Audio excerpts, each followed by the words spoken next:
Hello madam నమస్తే అండి, మీ పేరు ఎక్కడి నుంచి కాల్ చేస్తున్నారు? మాది వరంగల్ మేడం. నా పేరు రాజన్న మేడం. సార్తో మాట్లాడండి, మీ ప్రాబ్లం ఏంటో అడగండి. Okay madam.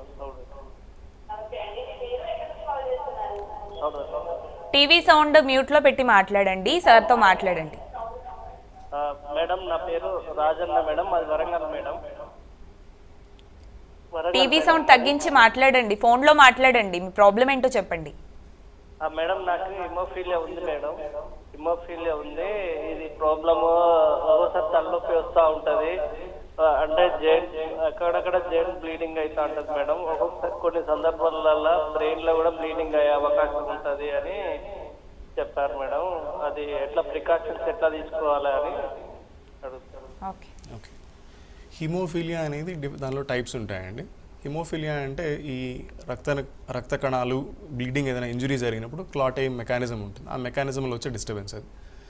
So they are at risk of higher bleeding, అంటే దెబ్బ తగిలితే బ్లీడింగ్ ఆగకుండా బ్లీడింగ్ అవుతూనే ఉంటుంది. అలాంటి కండిషన్ ఉంది అని చెప్పారు.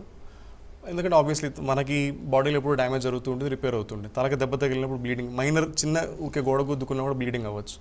అసలు ఏమీ రీజన్ లేకుండా కూడా బ్రెయిన్లో బ్లీడింగ్ స్టార్ట్ అవ్వచ్చు. ఇలాంటి వాళ్ళు తీసుకోవాల్సిన జాగ్రత్తలు ఏంటి అంటే కింద పడడం లేదా ట్రివియల్ ఇంజరీస్ అట్లాంటివి అవ్వకుండా చూసుకోవడం, డీహైడ్రేట్ అవ్వకుండా చూసుకోవడం, కళ్ళు తిరగకుండా పడకుండా చూసుకోవడం, వీలైనంత వరకు ప్రయాణాలు అట్లాంటివి ఏదైనా చేసినప్పుడు తోడు తీసుకెళ్ళడం, ఇట్లా జాగ్రత్తలు తీసుకోవాల్సిందే తప్ప బ్రెయిన్ కంటూ సపరేట్గా ఏమీ లేదు. ఎందుకంటే బయట నుంచి మనం చూసి చెప్పడానికి ఏం లేదు. It is related to the blood clots. So దానికి సంబంధించిన మెడికేషన్స్ కొన్ని ఉంటాయి, అవి రెగ్యులర్గా తీసుకుంటూ ఉండాలి. ఓకే సార్, ఇందాక కాలర్ అడిగారు కదా, అంటే ఎవరిని గుర్తుపట్టట్లేదు after surgery, brain tumour surgery తర్వాత, అంటే అది పర్మనెంట్గా అలానే ఉండిపోతుందా? దాన్ని ట్రీట్ చేయొచ్చు ఆ తర్వాత అయినా?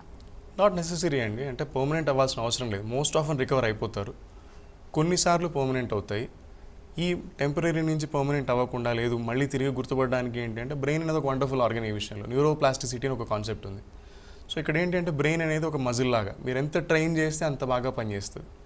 సో ఒకవేళ ఒక పర్టికులర్ ఏరియా డ్యామేజ్ అయిపోయినా కూడా చుట్టుపక్కల ఉండే కణాలు ఏవైతే చుట్టుపక్కల ఉండే బ్రెయిన్ టిష్యూ ఏదైతే ఉంటుందో మనం ట్రైనింగ్ ఇచ్చే కొద్దీ ఆ ఏదైతే పని చేయాలో ఇవి ఆ పని చేయడం తీసుకునే టాస్క్ని తీసుకుంటాయి. సో మళ్ళీ తిరిగి పనిచేయడం స్టార్ట్ చేస్తారు. కంప్లీట్గా 100% ఇంతకుముందులాగా కాకపోయినా అట్లీస్ట్ వాళ్ళ లైఫ్ స్టైల్, వాళ్ళ పనులు వాళ్ళు చేసుకునే స్టేజ్కి అయితే డెఫినెట్లీ రావచ్చు. ఓకే, సో బ్రెయిన్ ట్యూమర్స్ అన్నిటికీ సర్జరీలు అవసరం పడతాయా, లేదు అంటే మెడికేషన్తో కూడా తగ్గిపోయే ఛాన్సెస్ ఉంటాయా సార్?